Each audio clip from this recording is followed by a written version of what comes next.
Minha esposa estava em um congresso quando a ligação me acertou como um soco. Senhor Bruno, aqui é o chefe de segurança do Hotel Transamérica São Paulo. O senhor precisa vir imediatamente, é sobre sua esposa. O café parou no ar. O tom dele não era de preocupação, era de contenção. Peguei as chaves e saí pela Marginal Pinheiros. A manhã estava cinza, aquela neblina paulistana. Liguei para Letícia, tocou, foi para a caixa postal. Liguei de novo. A mesma coisa. O GPS repetia. Em 18 quilômetros, pegue a saída para a Avenida Paulista. Meu pé pressionava o acelerador sem eu pensar. Não era raiva. Era aquela certeza pesada que homens da minha idade têm quando algo já está errado. Estacionei no subsolo do hotel. Parecia que sair do carro tornaria tudo real. Eventualmente saí. Dentro, o lobby era brilhante demais, piso de mármore, flores sem cheiro. Segurança. 2 policiais. Na recepção, um jovem olhou para mim. Senhor Bruno?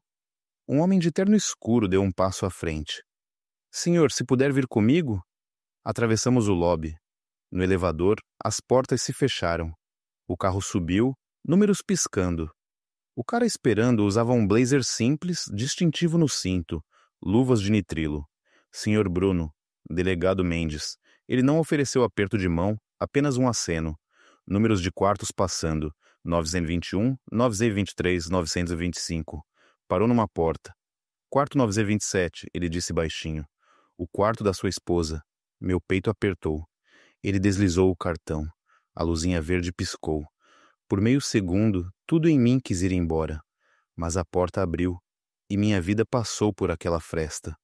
O quarto estava limpo demais. Cama feita, cortinas meio abertas, crachá do Congresso com o nome de Letícia. E ao lado, um grande envelope pardo. Mendes puxou a aba, deslizou uma pilha de fotos para fora. Senhor Bruno, ele disse, o senhor deveria ver isto. Eram brilhantes, coloridas, nítidas de um jeito que revirou meu estômago. Mesmo quarto de hotel. Dias diferentes, roupas diferentes.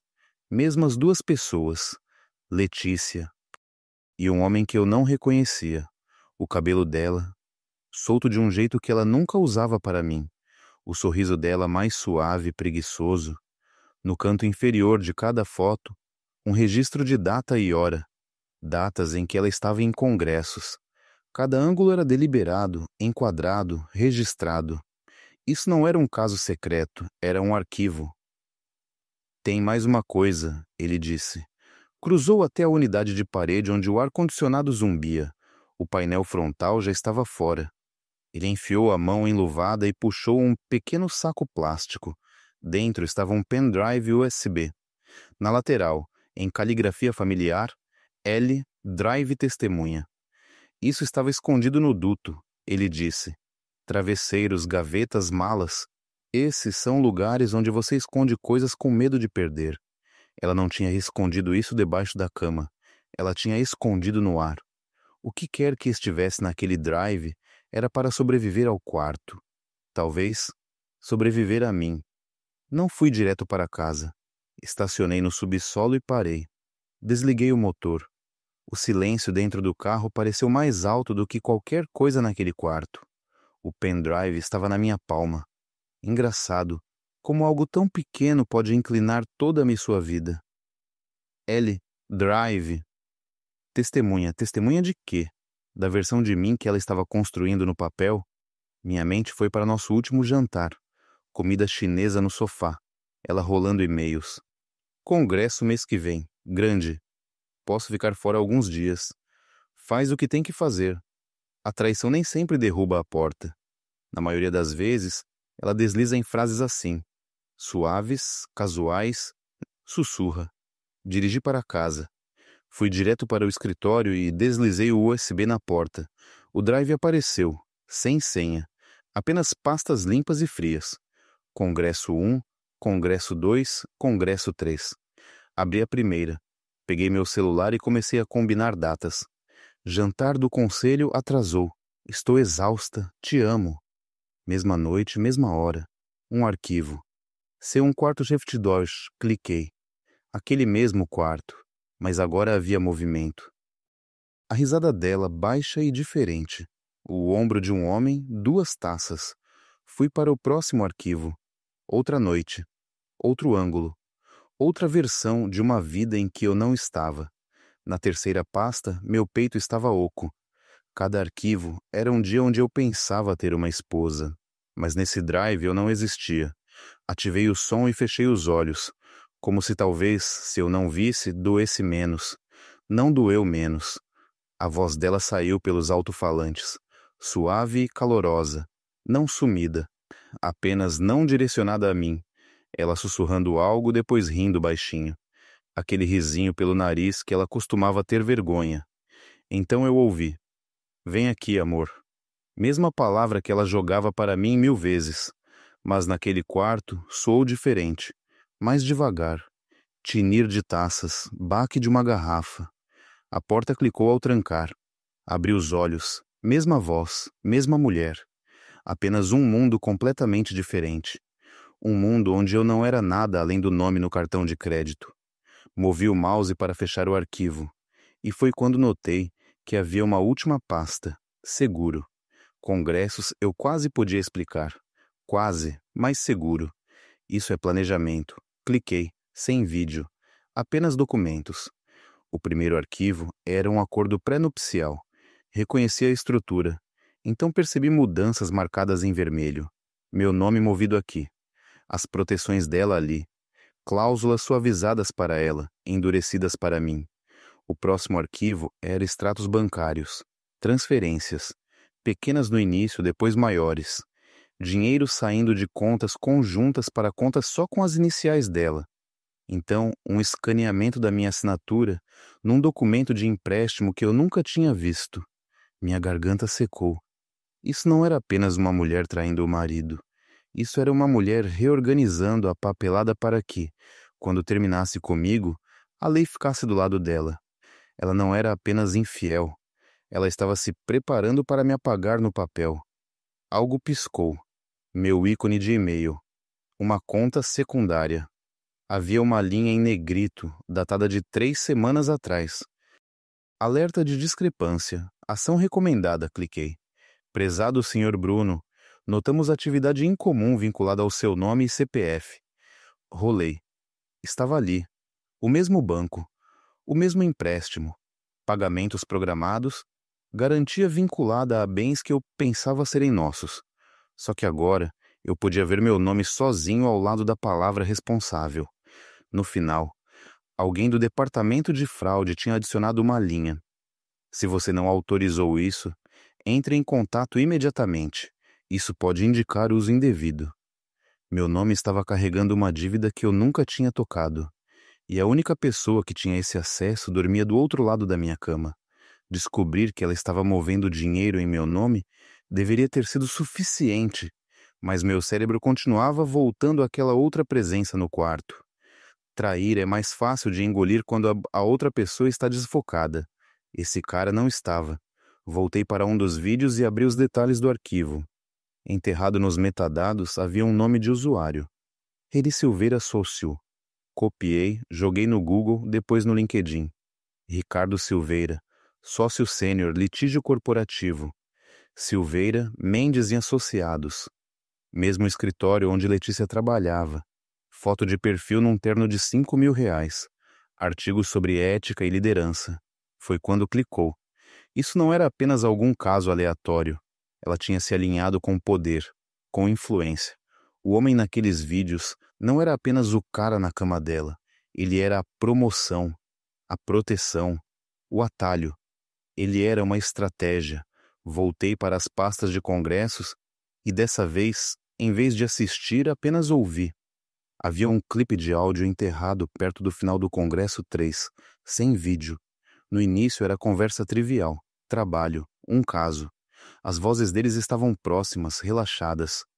Então o tom de Letícia mudou. Você vai limpar seu lado, né? Sem e-mail, sem mensagens, sem rastro. Ricardo deu uma risada baixa e confiante. Relaxa. Eu faço isso há mais tempo do que você está no escritório. Ela riu. Um som suave que torceu meu estômago. Eu cuido da parte legal. Se chegar nisso, quero tudo alinhado. Sem surpresas. Eles não estavam falando sobre um caso como algo perigoso. Estavam falando como um fluxo de trabalho, um procedimento. Não chamavam de traição. Chamavam de um processo que podiam gerenciar. Há uma versão de mim que vira à mesa, dirige de volta àquele hotel. Essa versão ficou na minha cabeça. O eu real foi para a cozinha, pegou um caderno velho e sentou à mesa de jantar. Desenhei uma linha na primeira página. No topo escrevi meses. Embaixo comecei a preencher o que eu sabia. Datas de congressos, cobranças nos cartões, nomes de arquivos, rascunhos pré-nupciais, documentos de empréstimo. Cada vez que reconhecia uma noite em que ela tinha dito "Estou acabada, dia puxado", eu marcava com um pequeno X, imprimi os extratos bancários e coloquei ao lado dos meus. Lentamente, a história parou de ser emocional e começou a ser estrutural. Meu telefone vibrou algumas vezes, números desconhecidos, um dela. Virei de cabeça para baixo e desliguei o som. Raiva quer você barulhento, desleixado. Quer que você dê erros que o outro lado possa usar. Eu não ia dar isso a ela. Raiva te cega. Então escolhi, muito deliberadamente, enxergar. E foi quando me atingiu. Ela não estava apenas se escondendo de mim. Ela estava se escondendo da lei. Aquilo não era um casamento. Era uma cena de crime em que eu estava vivendo. Se eu quisesse sobreviver a isso, não podia agir como marido. Tinha que pensar como testemunha. Só dava para ir até certo ponto com um caderno e uma impressora. Eu precisava de alguém que falasse a linguagem de metadados. O nome de Daniel veio antes mesmo de eu perceber que tinha decidido. Trabalhamos juntos anos atrás. Ele era o cara quieto de TI. Ouvi dizer que ele tinha ido full-time para a segurança cibernética. Liguei. Ele atendeu no terceiro toque. Bruno. Cara, faz tempo. Tá ocupado? Houve uma pausa. Depende, tá tudo bem? Na verdade, não. Tenho uma situação. Digital. Preciso de olhos que eu confie. Nos encontramos numa cafeteria pequena fora da rodovia.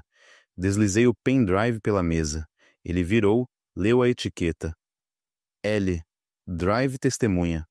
Quando olhou de volta, a brincadeira tinha ido embora do rosto. Certo, ele disse baixinho. Vamos ver o que ela achou que você nunca encontraria. Daniel não conectou o drive no laptop dele. Regra 1. Não confiamos em nada que possa ser armadilha. Colocou uma caixinha preta na mesa, conectou a máquina dele, então deslizou na USB. Linhas de texto começaram a subir pela tela. Beleza. Datas de criação, datas de modificação, IDs de usuário. Clicou por janelas mais rápido do que eu conseguia acompanhar. Vê isso? Arquivos foram copiados de um laptop na sua casa, depois alterados de um IP diferente. Esse segundo IP é do escritório. Puxou miniaturas. Os mesmos vídeos, reduzidos a pequenos momentos congelados. Alguém limpou o lado dele. Deletou coisas das máquinas, mas não apagou o histórico. E esse drive é a fonte original. Timestamps completos, logs de edição, tudo. Me atingiu então. Culpa não vive apenas em sentimentos. Ela deixa impressões digitais no código. Se ela é tão organizada num pendrive, ela tem rastro na nuvem também. Gente assim odeia perder controle. Ele me guiou através disso. Uma redefinição de senha aqui. Um e-mail de recuperação ali. Com algumas das minhas informações e alguns truques, ele nos colocou dentro de um backup antigo vinculado às contas dela. De repente, não era apenas quartos de hotel e extratos bancários. Era a agenda dela. Reuniões internas que se alinhavam perfeitamente demais com aqueles congressos. Ligações privadas com compliance. Follow-ups com RH. Todas marcadas com palavras como estratégia e exposição. Havia mensagens entre ela e Ricardo que nunca mencionavam sexo, nunca mencionavam amor. Apenas influência, timing, cobertura. Um rascunho de e-mail para ele dizia: se isso explodir, preciso sair limpa. Você sabe como minha situação doméstica é bagunçada. Situação doméstica, esse era eu. 30 anos resumidos a uma situação pela qual ela precisava passar. Mais abaixo, havia uma nota não enviada para ela mesma. Tópico sobre o que dizer se eu descobrisse. Palavras-chave, desvios. Maneiras de me fazer duvidar da minha própria memória. Ela tinha arquivado tudo. salvado cada ângulo. Fez backup das mentiras, da influência, da rota de saída. A única coisa que não salvou foi uma versão dessa história onde minha alma não fosse arrancada. Uma vez que você vê rastro digital suficiente, começa a querer algo que possa segurar. Papel, tinta.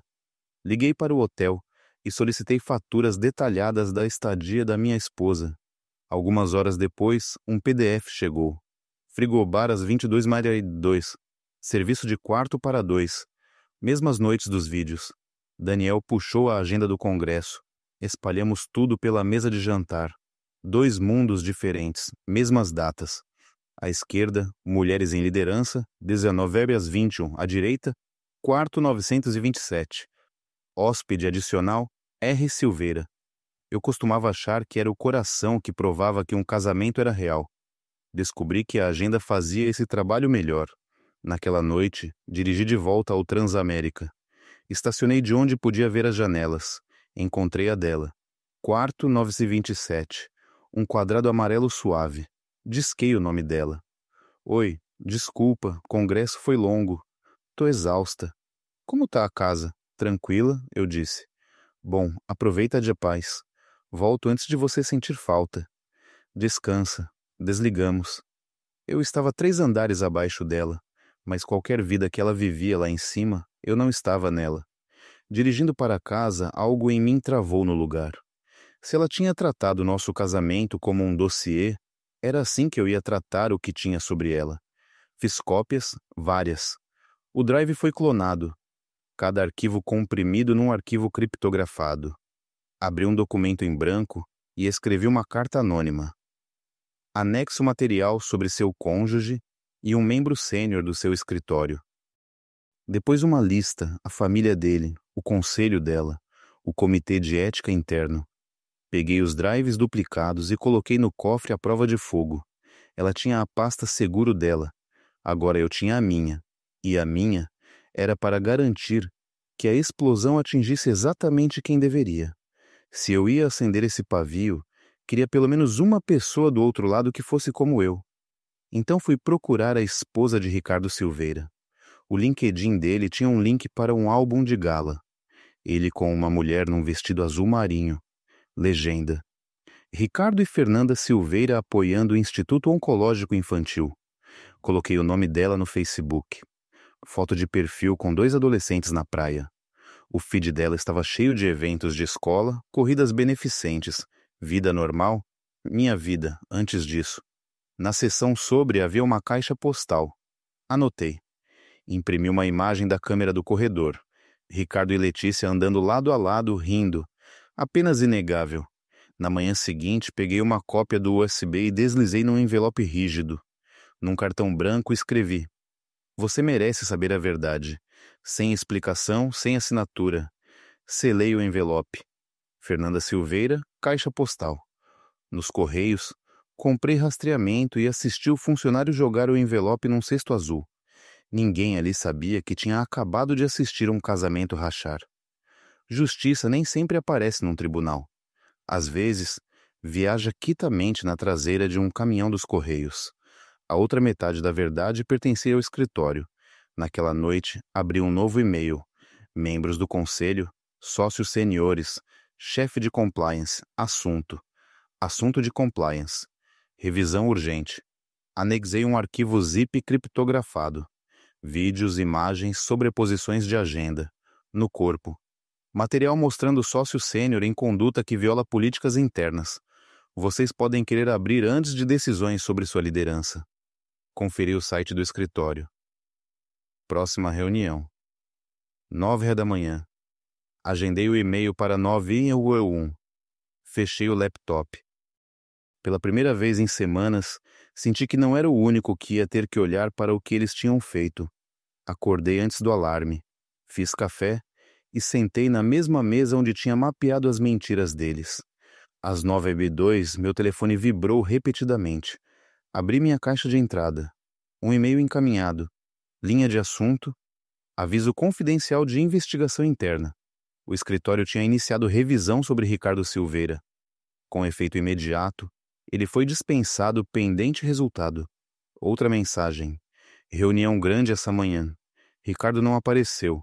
Algo explodiu na sala do conselho. Anos de poder, reputação. E a primeira rachadura tinha começado com um pequeno drive puxado de um duto. Na hora do almoço, uma manchete num blog jurídico. Escritório de São Paulo abalado por investigação ética de sócio sênior. Fontes sugerem má conduta envolvendo sócio e colega executiva, levantando questões sobre abuso de poder. Algumas horas depois, declaração pública. Com efeito imediato, Ricardo Silveira foi colocado em licença administrativa. Letícia não mandou mensagem, não ligou. Mas eu sabia que ela estava sentindo. Ela tinha passado anos subindo naquele círculo. Agora o círculo fumegava. E ela podia sentir o calor sem saber de onde o fogo tinha começado. No dia da declaração, meu telefone acendeu com o nome dela. Letícia. Deixei tocar 2 vezes. Precisamos conversar, ela disse. Voz medida. Cada palavra pesada. Ok. Estão fazendo perguntas sobre Ricardo. Sobre coisas que não dizem respeito a eles. Não a resgatei. Você tá em casa? Tô. Vou estar aí hoje à noite. A gente resolve isso. Claro. Ela desligou primeiro. Coisa engraçada sobre pessoas boas em mentir. Quando o chão muda, ficam sem palavras antes de você. Eu conhecia o som do carro dela, o rangido dos pneus, a pausa antes do motor cortar. Fiquei sentado à mesa da cozinha. A porta abriu devagar. Sem oi, cheguei.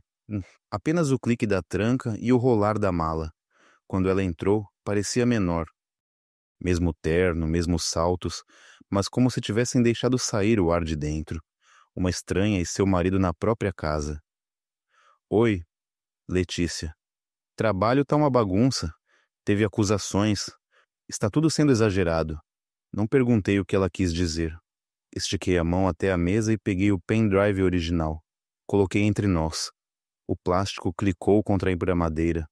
Você esqueceu isso no seu quarto. O rosto dela esvaziou.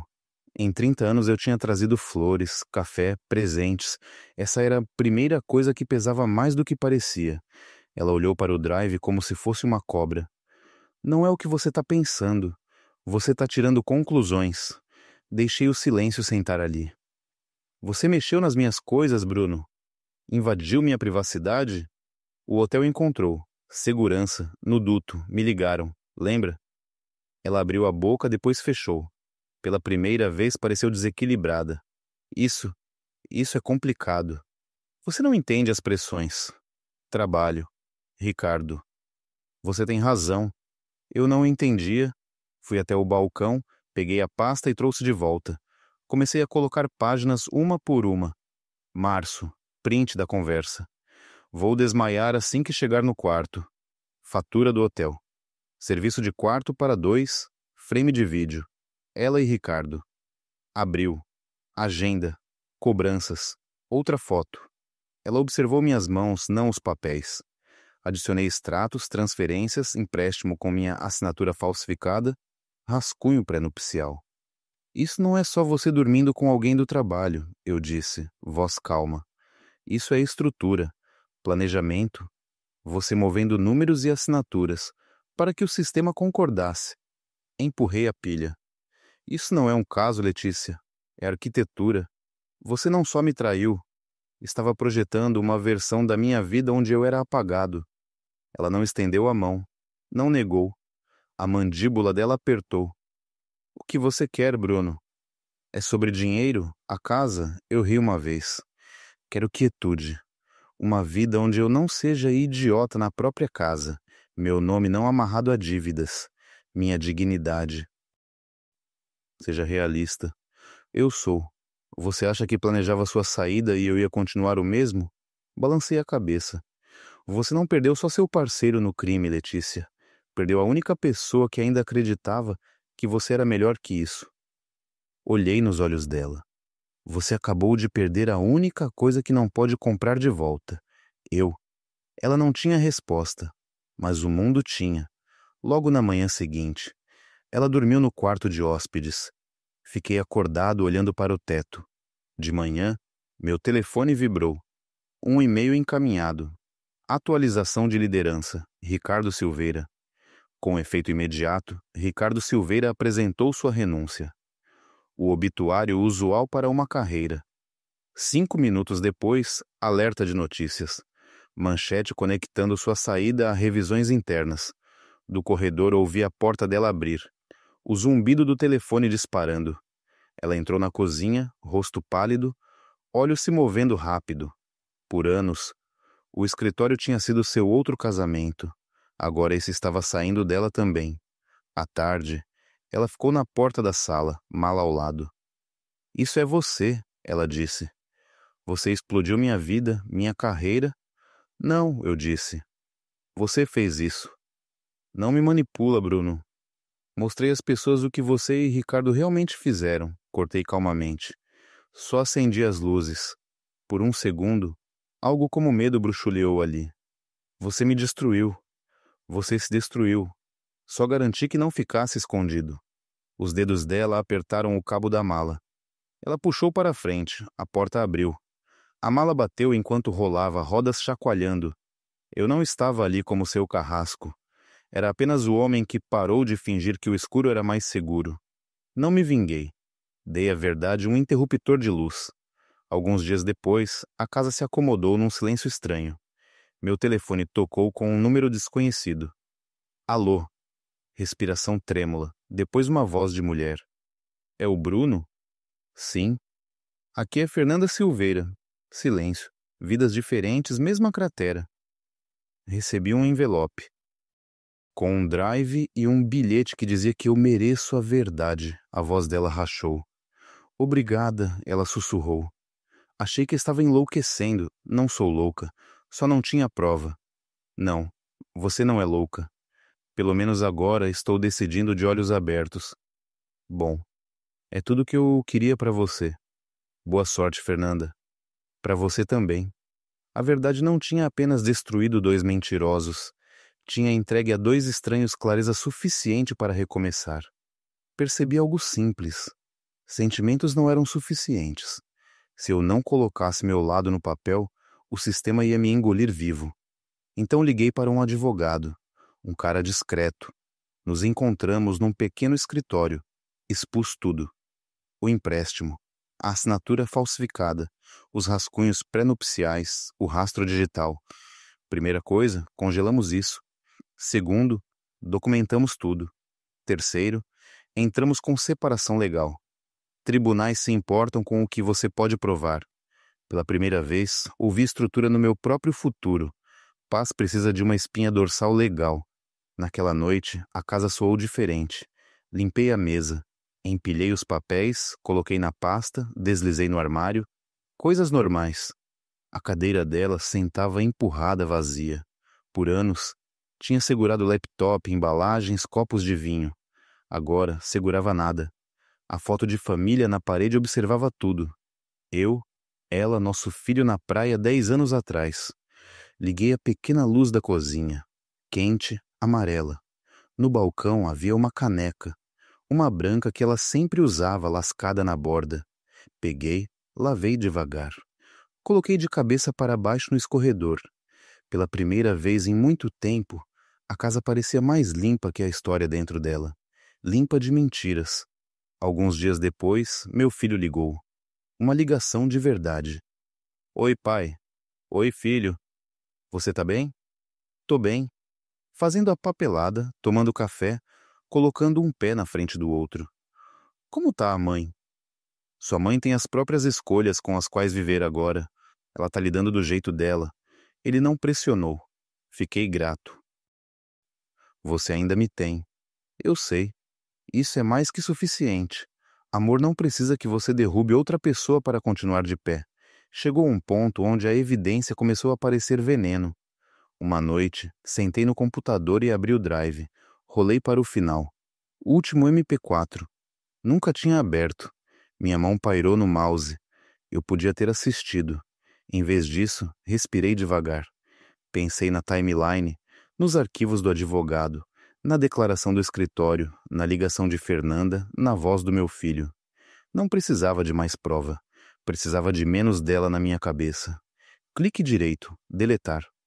Sim, eu disse em voz alta e apertei Enter. Não estava apagando o que aconteceu. Estava escolhendo parar de repetir.